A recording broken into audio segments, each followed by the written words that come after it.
ବୈଦ୍ୟ ଆଜ୍ଞା, ମୋ କାଳିଆ ଜ୍ୱରରେ ଭାରି କଷ୍ଟ ପାଉଛି। ସେ ଭଲ ହେଇଯିବ ନା? ଆଜ୍ଞା ଭଲ ହେଇଯିବ।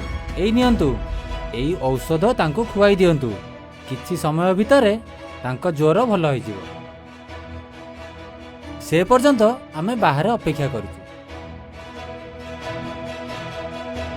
କାଳିଆ, ମୋ ଧନଟା ଯେ, ନେ ଏଇ ଔଷଧ ଖାଇଦେ, ତୁ ଭଲ ହେଇଯିବୁ। କଣ କହିଲୁ?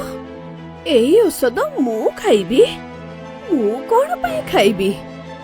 ହଁ, ମୁଁ ମାନୁଛି ମୋର ବି ଦେହ ଖରାପ ଅଛି, କିନ୍ତୁ ଏଇ ଔଷଧ ତୋ ପାଇଁ ବୈଦ୍ୟ ଦେଇଛନ୍ତି। ତୁ ଖାଇଲେ ତୋ ଦେହ ଭଲ ହେଇଯିବ। କଣ କହିଲୁ?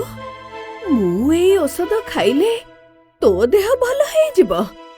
ହଉ, ତାହେଲେ ମୁଁ ଏଇ ଔଷଧ ଖାଇଦଉଛି। ବୈଦ୍ୟ ଆଜ୍ଞା, ଦେଖିବେ ଆସନ୍ତୁ, ମୋ କାଳିଆ ଭଲ ହେଇଗଲା। କଣ ହେଲା ମା?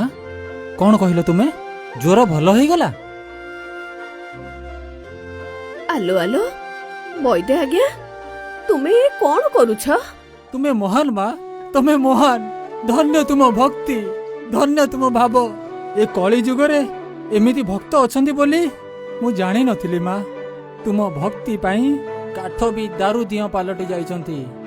ଧନ୍ୟ ତୁମ ଭକ୍ତି ମା, ଧନ୍ୟ ପ୍ରଭୁଙ୍କ